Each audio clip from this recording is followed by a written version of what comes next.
Good morning, everybody. Good morning. Except for Hugh. We don't want to talk to Hugh. Yeah, we ain't talking to you.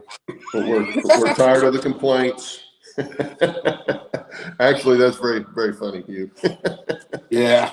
And we will try to keep it more online this week. But I hope everybody. This is what happens when I don't show up to keep everything on the rails. That's right.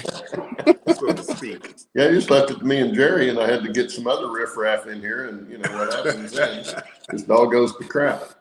So anyway, Steve, why don't you tell us who's here this morning? Oh, good morning. It's good to be back, guys. Only in body. I got in late last night again, but I couldn't miss the show again. Let me start from the beginning. We got JD Grandpa Rails. Good morning. Lynn McCurdy, Rob T. Man. Let's see. And we've got Michael McCarville. Good morning, Mike. Ray Bertelson.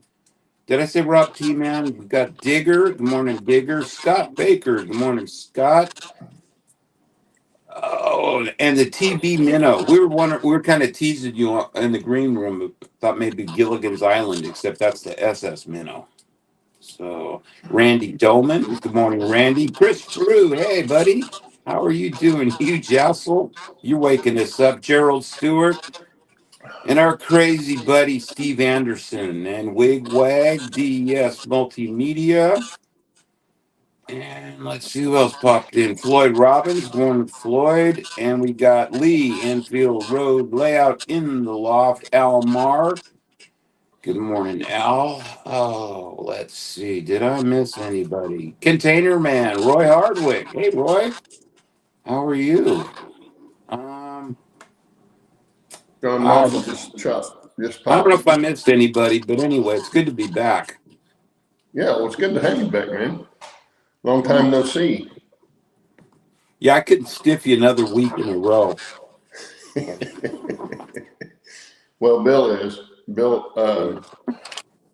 not going to be here this morning, but he did send a letter, and I'll just read that letter. Hang on here. There we go. Okay, here's the letter. He says, I think I'm becoming Shannon at this point. I won't make the show today. Up here at the crack of dawn and likely will be snoring away by 10 p.m. local time.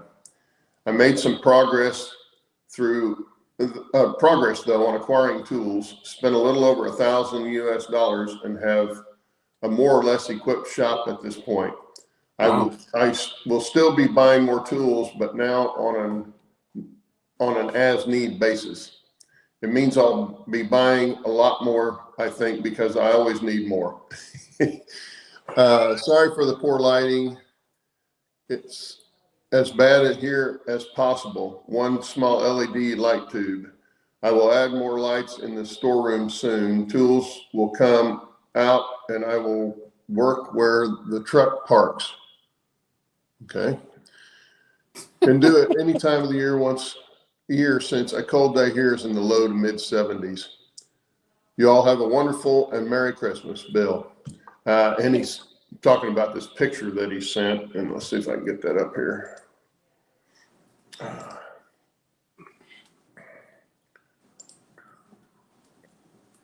One minute. So Roy says, Dennis, you're the grease to keep us on the rails. Sometimes. Yeah. Well. And all Anderson's on one. Our topic today is how power lines are affected by adverse weather and effects on the model railroad. There's no adverse weather on the railroad. No. Okay. Well, that's definitely something we can bring up. All of the track that I laid from Maroon Creek to the staging yard, the HO staging yard, the heat coming off of my heater has made it do really weird things. No. This is the tools, I guess, that he was talking about with the bad light and all that good stuff. That's the one picture that he sent. Is that an air compressor? Yeah, it looks like it's nice the looking one right in compressor. front's an air compressor. Man, it looks like my shop now. That's another topic we can discuss. My air compressor melted down on me. Really? Why? Yeah. Was it oilless? Well, it's so the backstory is that it's one of those air compressors that you get for airbrushing. The one that if you watch Boomer, he says, "Don't get one of those." Well, I got one. Of course, I got it long before I ever heard him say, "Don't get one." I probably airbrushed. I don't think I airbrushed for 30 minutes straight, but somewhere in that range. At least 10 minutes I spent airbrushing, no more than 30. And the rocker switch, the canister of the motor, because you got the compressor and it sits on the motor, and then all of that sits on the tank. The rocker switch is up on top of the motor.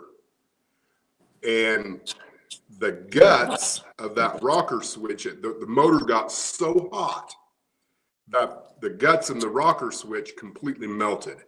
So now I managed to get it to where it's permanently on, so I can unplug it and plug it in from the wall and control the on-off that way. But I'm extremely concerned at continuing to use it because I don't really know what's going on in the rocker switch. Really disappointing. Can't you just replace it? The switch? That's what I'm going to do. But, you know, I don't want to replace it with another cheap piece of crap like that was. I don't remember how much I paid for that. I would say in the range of $150, which I think I can go to Harbor Freight and probably get something a little more expensive, but not terribly more, that's 10 times better. The one I use is not this big. And I got it at Harbor Freight for like $30 several years ago, and yeah, it gets hot, but the worst thing it does, because it's so small, it vibrates. I got to be careful where I set it, you know, because it'll sit and vibrate off the table if you know, if it's running long enough. But yeah, it gets hot, but it's got a little rocker switch on top of it to turn it on and off. But once it gets up to pressure, it cuts itself off too. So, but it's just a little bitty tiny one. Why can't you just? What's the longest you've ever used it for? Yeah, back when I was building airplanes, probably 20 minutes at a time. You know, where I was actually actively painting, moving something, painting, moving something. Because, you know, of course, the thing doesn't hold very much paint. I had little jars that put into it that would suck out of. And I just had a cheap Central. What's the brand that they sell? Badger? No. Mine's cheap plastic kit that I got from Harbor Freight. Central Pneumatics. Plastic handle. It's an external mix, single action external mix, and worked perfect. And I didn't probably paid $9 or $10 for that little set of stuff. And the only thing I added to it was a dryer, you know, a reservoir, air reservoir for a dryer. And that cost more than the brush set did. But now the compressor was about $30, I think. Dennis, still works. Why can't you just replace the switch?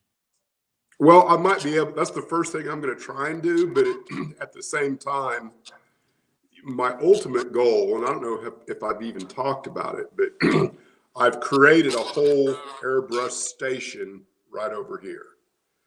I mean, I could probably pick up and go over there and show you, but my ultimate goal is to bring air from the outside into the shop into here. And then that way I can turn on a larger, like I've got another good air compressor out in the shop.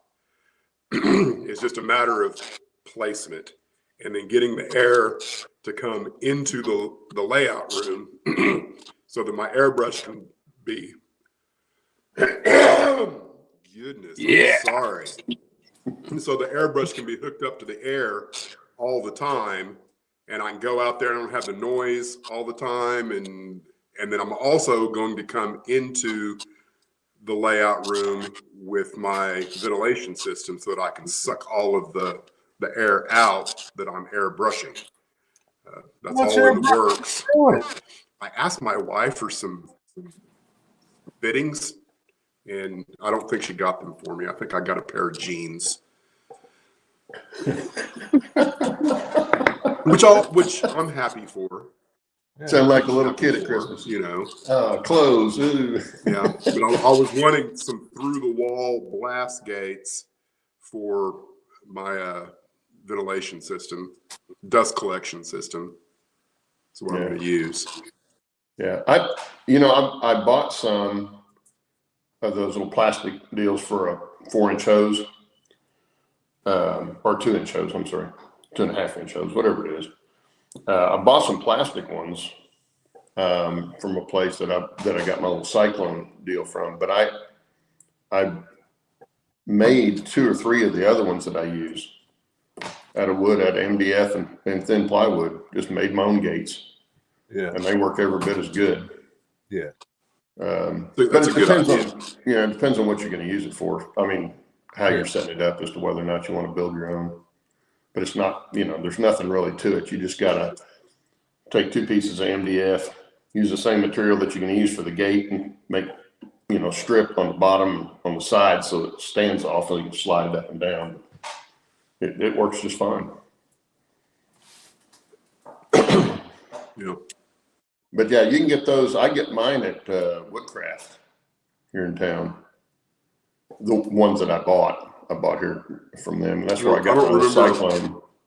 The stuff I was looking at was,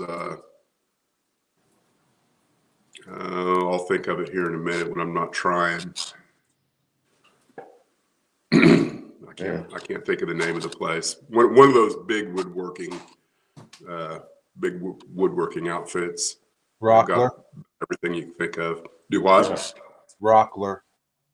Yep, that's it. That's the one. Yeah. Yeah, Dennis, as far as replacing that switch, I'd be leery about putting it back in the same spot. I mean, if that motor gets that hot, which I know they do on a compressor, they get really hot. It gets hot enough you can't touch it. You don't want to touch it, that's for sure. Exactly. It'll burn you pretty good. Yeah, I wouldn't want to put the switch back in the same spot. Same thing going to happen probably. Well, if I could bring all the wires out and rig it up to where it's permanently turned on, I could then throw in another switch, between that and the wall socket, just a toggle switch, and make that real easy. But again, my whole thing is I want to know that the air that I'm using is also not pumping water. And I was getting a lot of water into my little glass supposed to, and keeping it from getting into air. I'm probably.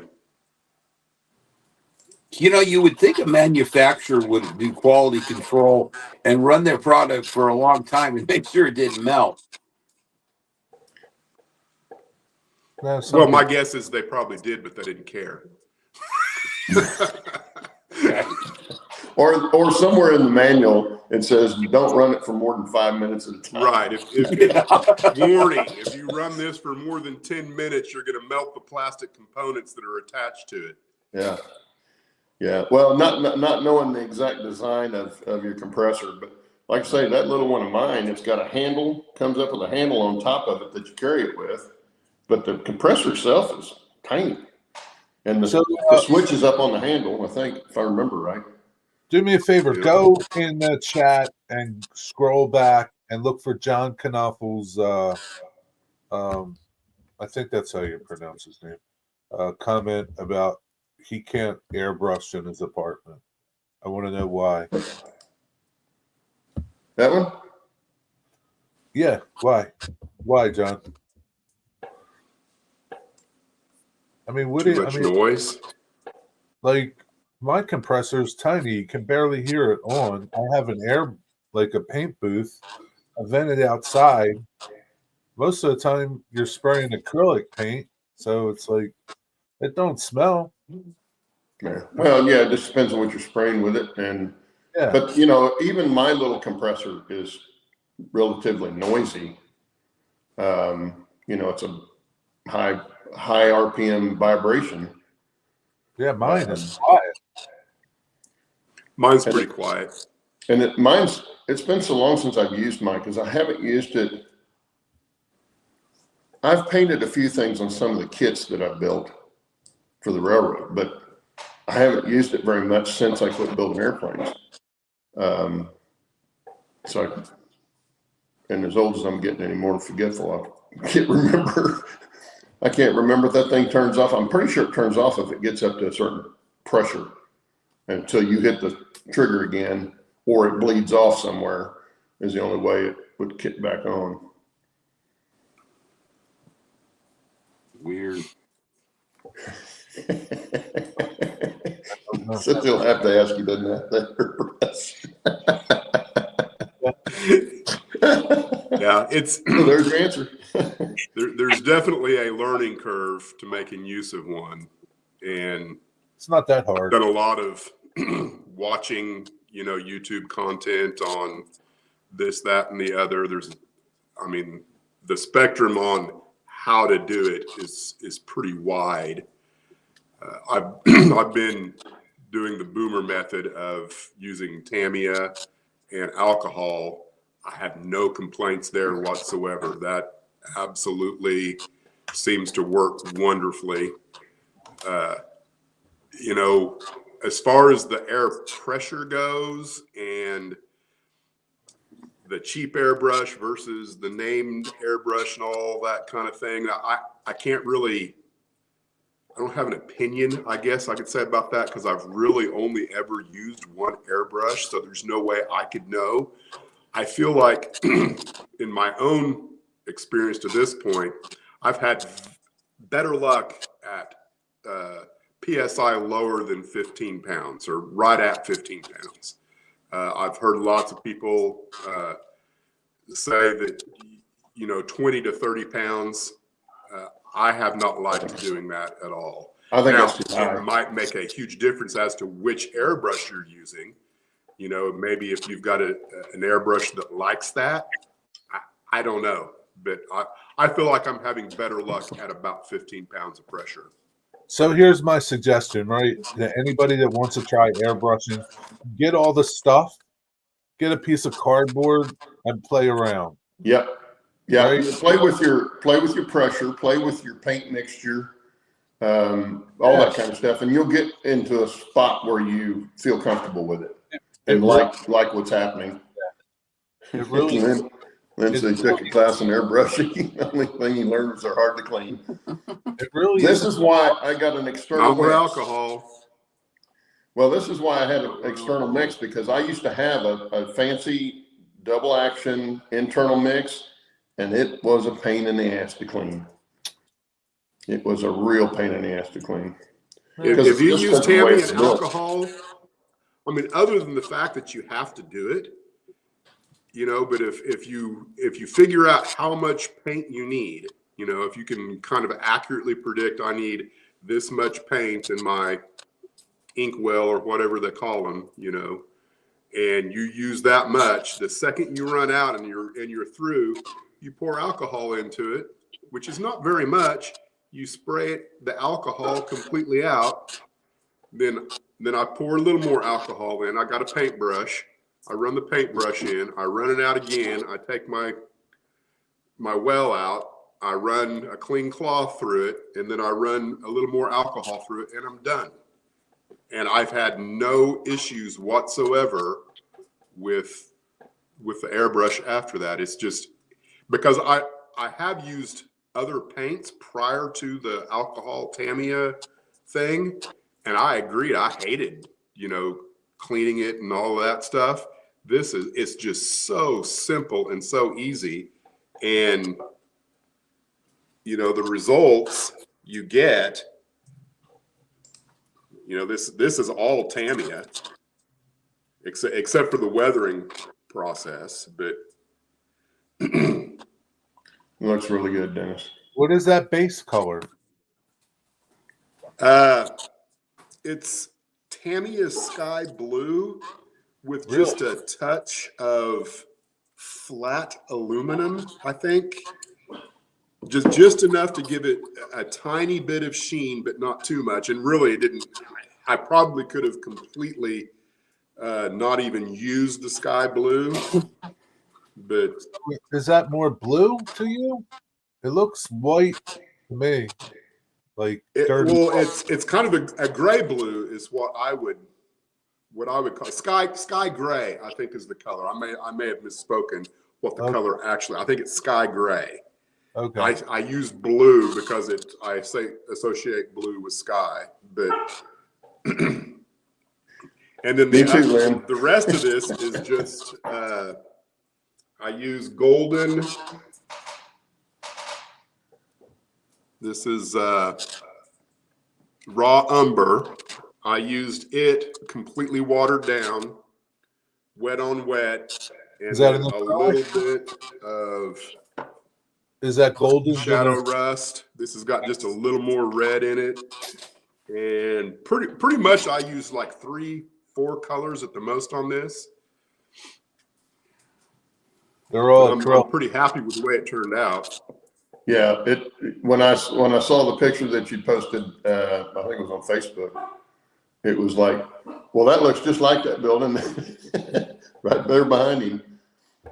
Yeah, it's amazing because that's one of the first things I thought when I drove out to see you was I came up that road and I saw that building. I thought, oh, there's a great modeling subject right there. Yep. Right in the backyard. I guess Roy likes it. He says that's the elevator across the street from Dennis's. Damn good model, Dennis. Yeah. Oh yeah, I guess Roy's seen it too, hasn't he? Came out good. Did you make a video how you did it? Yes, it should drop this coming Thursday. Okay. It's a long one. I put a lot of stuff in it that maybe I shouldn't have, but you know, it is what it is. People can watch it and fast forward it and get to the end, whatever they need to do. So I just watch your videos for the music anyway. You get him to send it to you like he did me. See, I listen to him those 2 songs all the time. But yeah, that is a good looking model, and it looks just like the building. And do you have any pictures of the actual building, Dennis? Oh yeah, you need to show us those. That's how I built it. Even better. Why don't you take us outside? Because it's probably 25 degrees out there this morning. Take us on a road trip. Yeah, I made drawings of the whole thing, you know, before I began, and I don't know where I've got one really good technical drawing. I don't know where it's at. So I got a question for you real quick. Have you ever thought about doing a video how you do your drawings and how you go about that process? That is part of what's in this one coming Thursday. Okay. I just, the first, 10 or 15, I don't know, I'd have to go look and see how long that part of it lasts, but I explained how I got all of the measurements for the building from the photographs, because I took photographs, I measured the door, right. the door was 6'6", I think. I can't remember now. I called it 7. And then so I extracted all of the dimensions of the building pretty much from the door and or the tin itself. The doors on this section here, the tin on it was all 23.5 inches. I called it 24. So everything on that side I was able to accurately measure just from my pictures. So I think for the most part, my measurements are, I would say they're within I don't know, 90% accuracy. I think there might be some discrepancy in this area right through here. This may have been a little bit taller because I couldn't get up there, obviously, to take straight on pictures. So I had to do my best guess kind of thing based on the tin that was up there. If the tin that was up there was a 24-inch piece of tin, then I'm correct. If it was something other than 24 inches, I'm off by whatever the difference was in the tin that was up there. I could see the tin, but I couldn't measure it. Don't worry. Steve Anderson will go out there and measure it and tell you did it wrong. I'm all for that. Yeah. Come on out, Steve. And, you know, you wouldn't want it probably. I mean, I didn't stop and look at the building, but it didn't look like it was something you want to go crawling around in. I've been in it. Have you? Oh, when I was a kid. Oh, well, yeah. Up in it. Oh, yeah. And my uncle and my first cousin, who were the same age, kind of a weird thing. They were raised as brothers, but the uncle, I think, might actually be younger than my cousin. I can't remember, but they used to go up in it too and chase pigeons. So there's no pigeons in it now. I think it's just bats. But yeah, I've got pictures all of the inside of it. I think I added those in the video as well, so you can see the internal instruction. It's a pretty lengthy, detailed video on how I did it. So. Good. So do they store grain in that whole upper part? So there's two grain boxes. You can see the gussets here. That's one grain box, and this is another grain box. Now, I'm not sure. It might be possible that there's grain that these are also divided in two. It could be that maybe that's why there's two gussets here. Right. I didn't go inside the grain boxes, but if you go inside the elevator portion in here, you can clearly see that these are where the grain is stored. You can see the ladder go all the way up. You know, I didn't go up there and really look at any of that, but That's really cool. That's really the way the structure is designed. And then this is what you're going to load out into a boxcar. So did that answer the question, Jerry? Yeah. Of course, the second I start talking, I lose stream. No, you How didn't bad lose- did I go out? No, your audio was fine. Your video was not. Ray, this is true. He does have bats in his belfry. And I'm sure Gail would agree with that. Hey, Steve Arnold, why don't you show everybody those N scale cars you want to sell?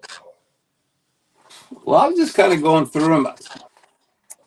I came into some, I don't know, some micro trains, specialized Make them bigger. cars. What? Oh, I got a bunch of them. I don't know. You guys can. I don't know if you can see these. That is a nice glare. There you go. Like Smokey Bear, and this. I don't know. This one is. Tilt it. There you go. Just like that. There you go. I can't see them, but that like Nice. some of them are kind of weird. I got one. There's a live stream somewhere. Tom's Trains and Things. This one is a Tom's Trains. You see that one? Got some beer. I mean, there's some. I mean, this guy's a Pepsi Cola. Pepsi Cola. Hey, I think I can put them up here on. See, these are all. Yeah, that's Pepsi. That's a cool old one. But I mean, there's 20 of them. They're all specialized. All There's- my Yeah, they're all microtransit, and like, oh, there we go. There you Yeah. go. That's better. Yeah, let me see if I can scroll through here while I got it up here. And there's I one. don't want them. I'm gonna see if somebody wants to buy the whole lot. I'll give you a heck of a good deal on them. Yeah, one money. Get them all. Yeah. Hey, let's bid on them. That's cool. I like that one there, that Robin Hood root beer. Or a Robin Hood beer, not root beer. Robin Hood beer. Smoky Bear, I've got that one. the Bowley beer. Yeah, I've seen that one. I think I've got one of those too. Yeah, they're cool. Yeah, it's nothing I'm gonna use. So these are N scale, okay? These are N scale. Right. They're all micro trains. They're all brand new, still in the box, and they're at least 20 years old. Micro At train. least. If you're interested, email Steve Arnold. Okay? Yeah. Yeah, you get the lot, I'll make a good deal on it.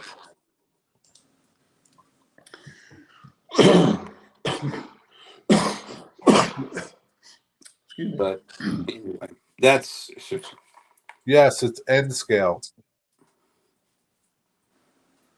yep, all N scale. Let's see, wigwag. How much for the whole lot? I don't know. 20 of Make them. him I an don't offer. know. Somebody make me an offer. A reasonable offer. A reasonable offer. Micro trains cars aren't cheap. And they might, I don't know, he's had these for a long time. And the guy that I got these from worked at Microtrains. He was a machinist out there. Oh, that's neat. And so he did all the dies and tooling, for Microtrains. And it's been at least 20 years since he's been there, probably longer.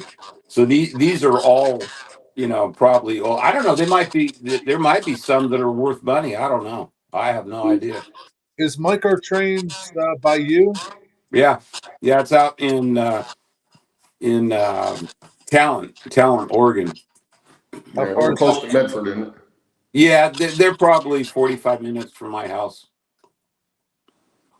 But they're still there. But Didn't they get real close to that fire a couple of years ago? yeah, really close. Yeah. Like across the street close. Yeah, I thought it was. Yeah. Oh, JD, yep. Have a Merry Christmas. Yeah, Merry JD. Pick up his granddaughter. Merry Christmas, JD. Yeah, hi. There's 20 cars. There's 3 of them that are well, no, wait a minute. There's a couple that are kind of newer cars, but only a couple. But there's a total of 20. But I mean, they're all brand new. Anyway. Yeah, you need to get a hold of Heath. He's not in here. With Lynn saying if he wasn't getting up for his op thing, that he'd be all over them and scale. I would be surprised if Heath doesn't already have every one of those cars. Oh, that could be. Hey, if he buys them, he'll have 2. There you go. Yeah. And he may already have 2. I think he's mentioned that before, that somehow I ended up with 2 of these with the same number. Well, Steven already says email sent. I don't know whose email. Not Okay, mine. yeah. Let me look. I don't think he sent it to us. Probably sent it to you. I don't think he has my email. Well, you don't. I don't know. I don't know who he sent. Who'd you send it to? Wigwag.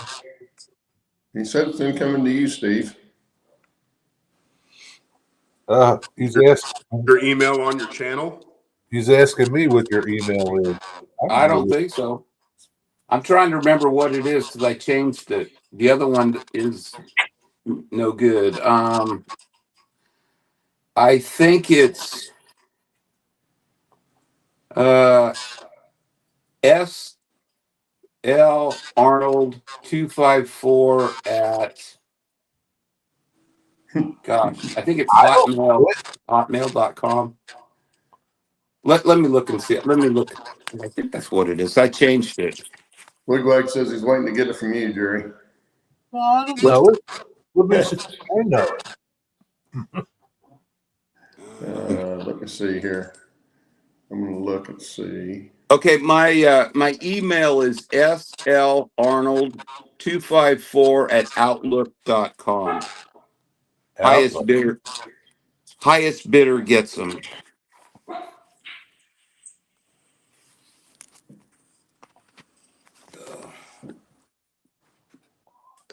I don't know. You might find one that's worth a lot of money. I haven't done the research on them or anything. I just want to get rid of them. Oh goodness. My coffee's cold. What else we got going on? I want to see Dennis's buckled track. Oh yeah, show us that. Yeah, that's definitely something we can discuss because I have some questions about that. So what are you going to do about that problem? Well, I can talk about that. Let's go. Okay. Oh, Hopefully, okay. Wait a minute. Hugh Jassel, he says I have 1 to 7 scale. What scale's that? 1/7 scale. I think he means 7.5. I don't know. He says only children play with N and HO, etc. If your train doesn't get you divorced, you're not training correctly. Oh boy, you got that one right. Yeah, don't get into 1.5 scale. So here's where Dennis is. This one's not too bad. Oh, it's big. Oh no, that's pretty bad. You can see That looks like an earthquake got it.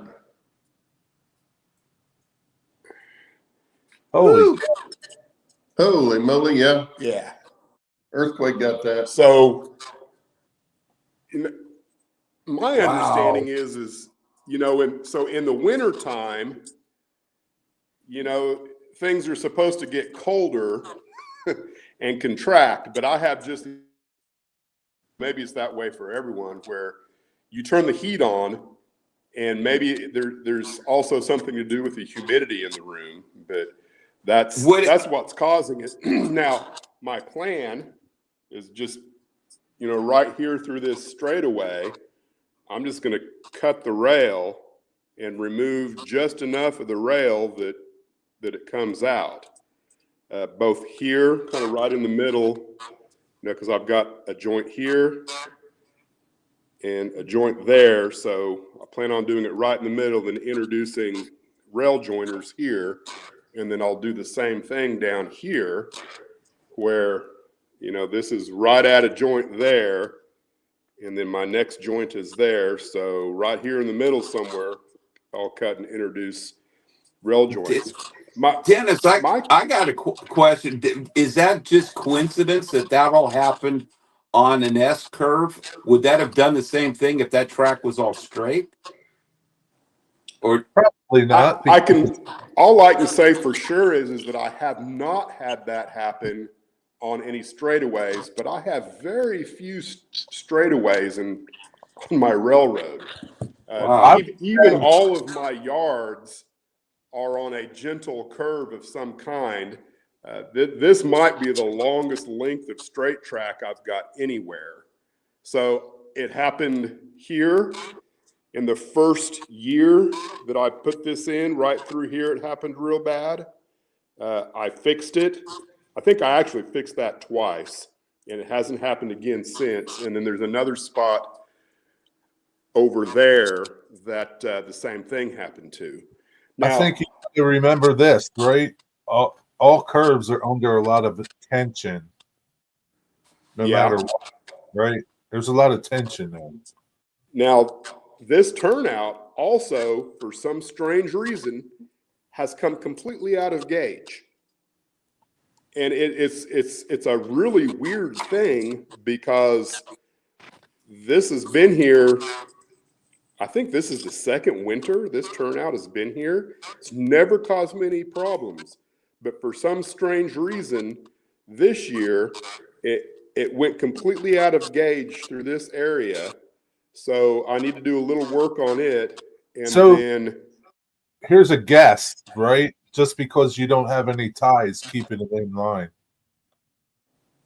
yeah, that is a good guess. And then I've got a similar issue here. Yeah. But this one, this is custom, and I'm not going to say that I did the best job of laying it, but it also has come out of gauge a little bit, and I think I'm going to replace that whole thing. I think I can do that a little bit better. But so my question is to anybody who's ever dealt with this before, when you lay track, is there a certain amount of space that you're supposed to leave in between each track segment?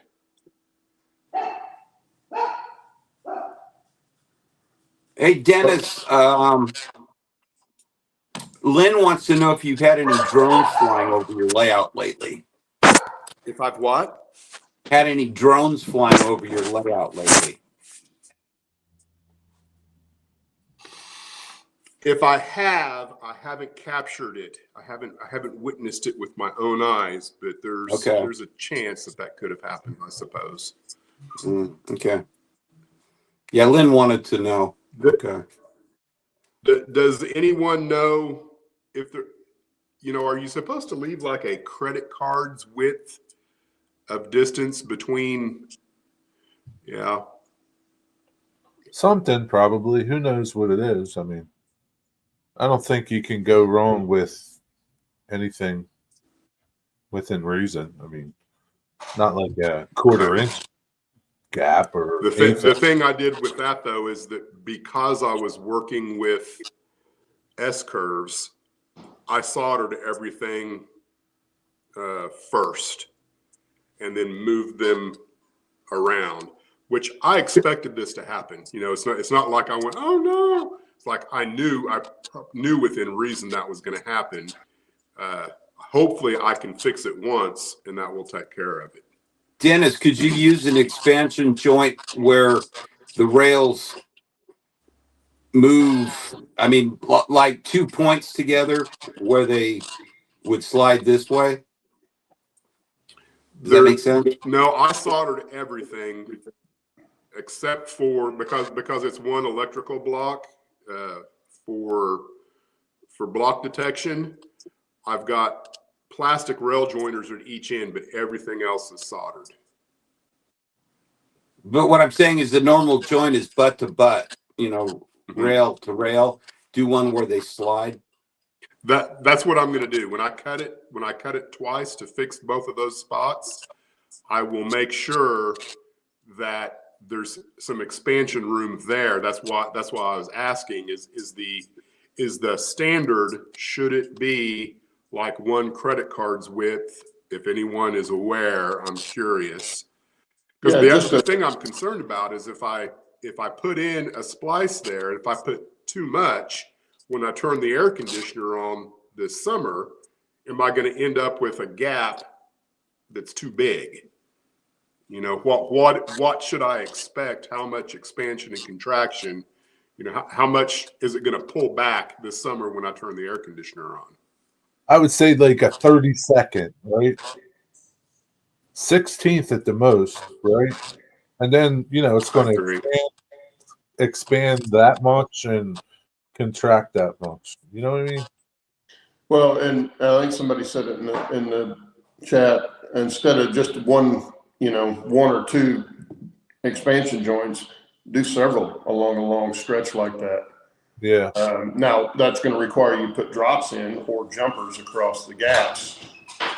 But well, if they're connected with rail joiners, I shouldn't. Not that that's a big a deal, but if it's all metal rail joiners, I shouldn't have to have any more drops than what I'm already going to put on it. Which right now I think I've just got 2, but I was planning on putting another.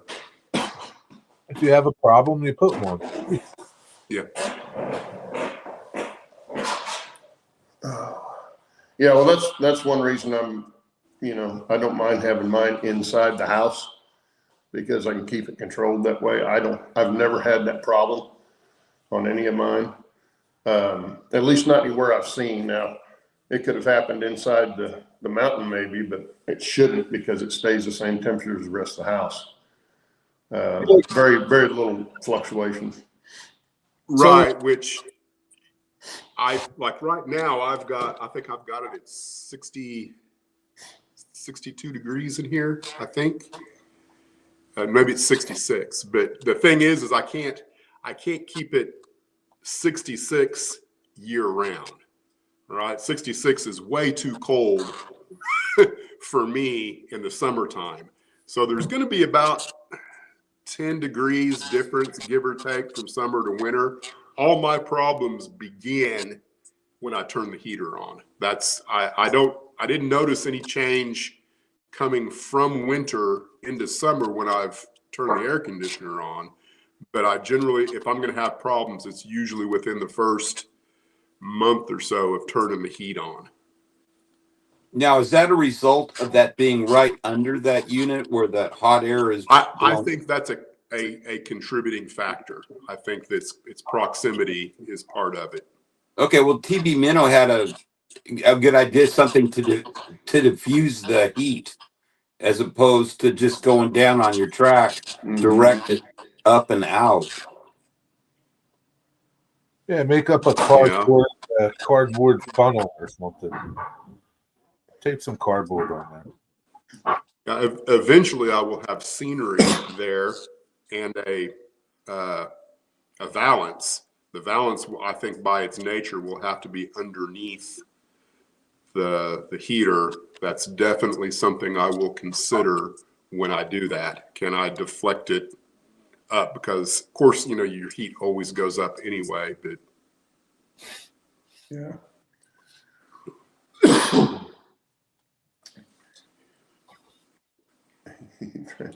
Yep. Yeah, constant temperature is just not going to happen. Yeah, yeah. If you're out like you are with the building that's going to have that wide a temperature swing, you got to put the gaps in. Yeah, and I did what I could to prevent as much of this from happening as well. That's one of the reasons why I went with plywood. Plywood's supposed to stretch and pull less, and then I think my spline road bed, I believe, contracts and expands even less than the plywood. So I've done everything I can there, but yes, that's absolutely right. You're going to get some movement from the wood as well as the metal track.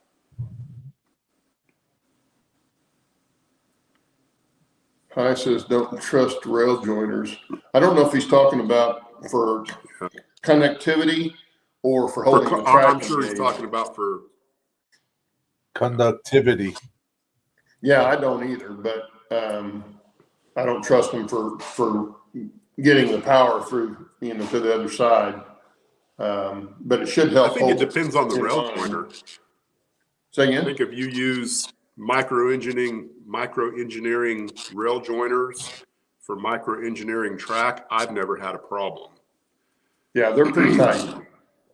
Yeah. They're pretty tight. In fact, there are some rail joiners out there that are so loosey-goosey that I would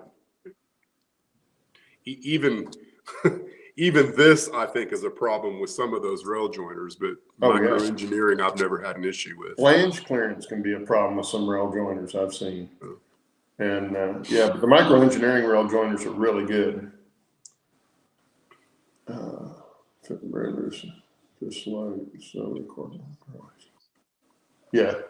Well, yeah, if there again, you got to have enough drops so that everything's getting power the whole time. No windows. Yeah. So you guys paint your homosote? Do what?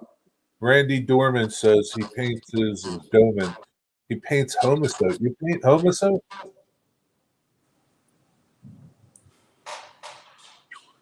Paint my bed for homosote before I put. Yeah.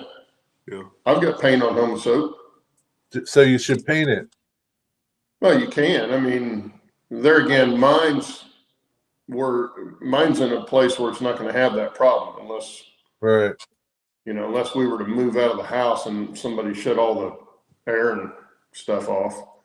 then it would get enough swing that stuff's going to happen. But, you know, while I'm here, it's not going to be like that. So I don't have a problem, but you could. But a homosote's not going to contract, you know, expand and contract much. No? I'm sure it does some, but it's not going to do a lot. That's one of the reasons I used it. Because I'm using that for my layout. Yeah. Well, Homosote? I like homosote for roadbed. The only bad thing about homosote is it's hard to find a lot of times. I can't And get it. it's messy to cut. Other than Without that, special ordering it, I can't get it. And Yeah. yeah, it's difficult to cut. yeah. my Well, I I got still got mine. a half sheet that I special ordered back in the late 90s. That's what my first railroad was made out of. Yeah. I got mine through Home Depot, but they sent me to a wholesaler to pick it up because they don't keep it in the store. You know, they sold it to me, and then I'd take the paperwork over to the wholesaler and get it from them.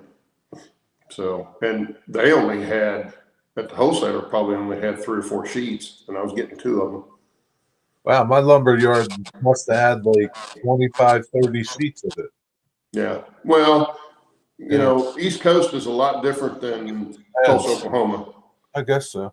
Yeah. You just don't use it much here. Now, when I was Yeah. plumbing on commercial buildings, we ran into it all the time. Homosote would be 2 inches thick. That's what Really? they use for the flat roofs. They put the homosote down and then tar it. Wow. So that, you know, they may have had, you know, paper or something like that on top of it and tar it, but yeah, homosote's what they use because it's a good insulator for one thing, and it's also sound deadening, you know, material. Yeah.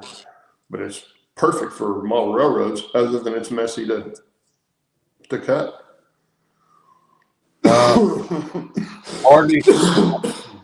Harley asked if I'm in British Columbia. No. BC is BoxCar Jerry. That's my YouTube channel. British Columbia, Jerry. Yeah, there you go. Do I sound Canadian? Eh? Hey, Eh?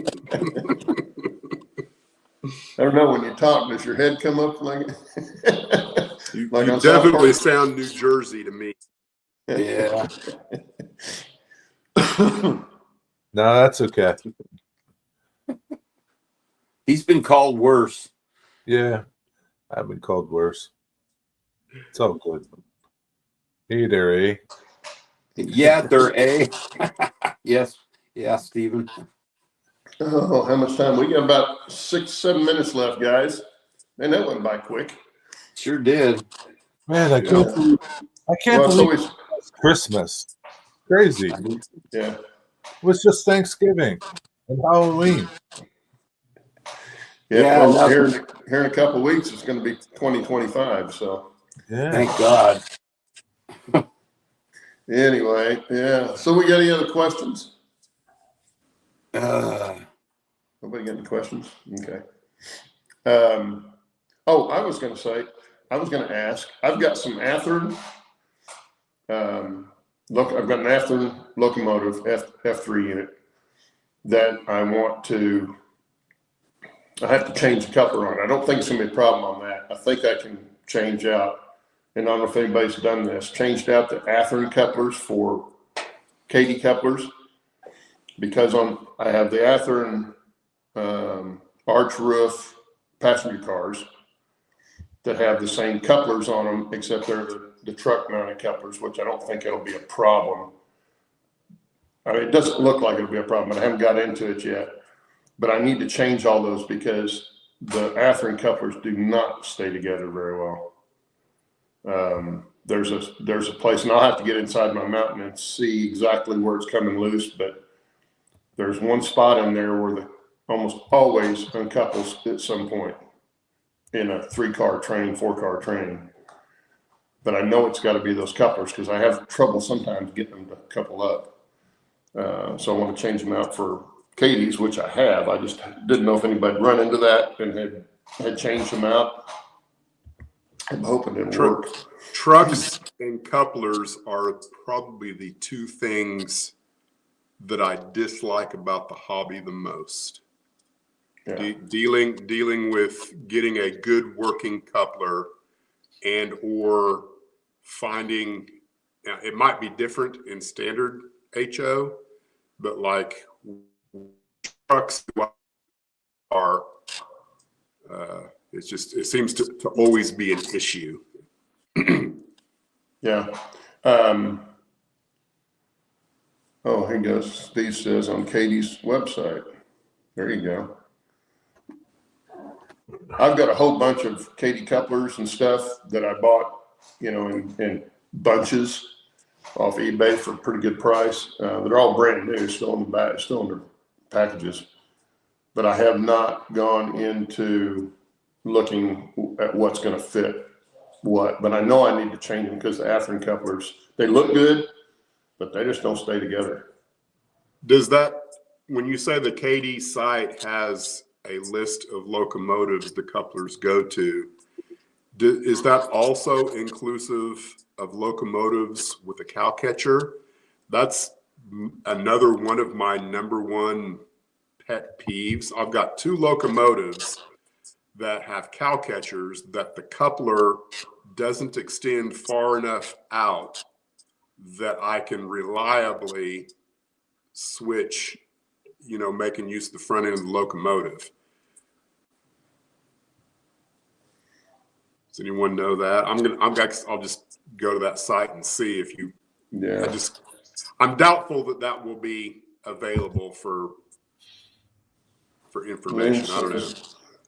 Okay, Glenn, and I'm not understanding exactly what you're saying here. If I use the shelf, Katie couplers off the shelf, are you saying I won't be able to get them uncoupled?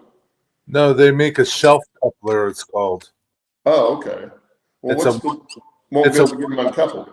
It's a 119 shelf couplers for HO. I don't know what it is for you. Well, this is HO. This is the standard gauge cars. Yeah, and I've engines never. now. Standard HO. Okay, I'm not familiar with the shelf coupler, so I'll have to look it up. They use them for tank cars. For tank cars. Okay. Yeah, it's got like a horn at the top of it, so it doesn't like if it ever. Steve looks like he's frozen. If it ever uncouples, it doesn't go over. Oh, okay, okay. They will uncouple, but it's hard. Great for passenger cars. Okay. Yeah, because chances are I'll make that passenger train up. It's an AB. I think I'm making an ABA lash up. Maybe with it's a Denver Rio Grande, but I may lash it up with a CB&Q since they ran the California Zephyr with Western Pacific and all. I thought that might, or I've got a Western Pacific one too, I think, if I remember right, in my collection. So I will probably lash those units up and permanently have them together at some point. So if the passenger car stayed on there, that'd be okay too. I'll have to look into that. But I was trying to run trains for some people at a Christmas party we had, and I kept losing my passenger cars in the mountain.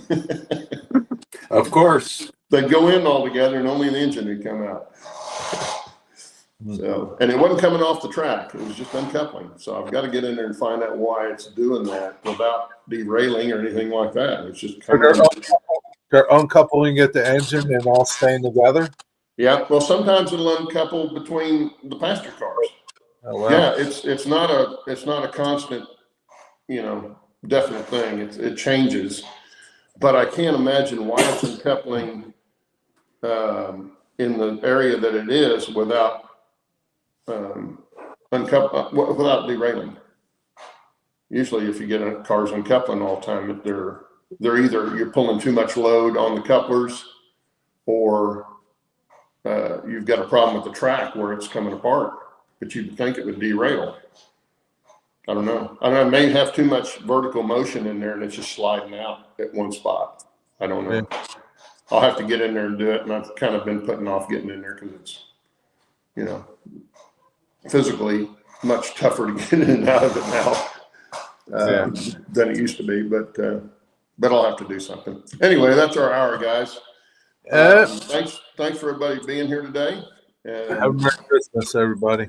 Dennis, welcome back. Steve, welcome back. Thank you. Jerry, you too. Thank you. Yeah, everybody have a very Merry Christmas and a safe holiday. We are going to have a show next week. Hopefully everybody can be here. But if not, have a good holiday and we'll see you later. Later, guys.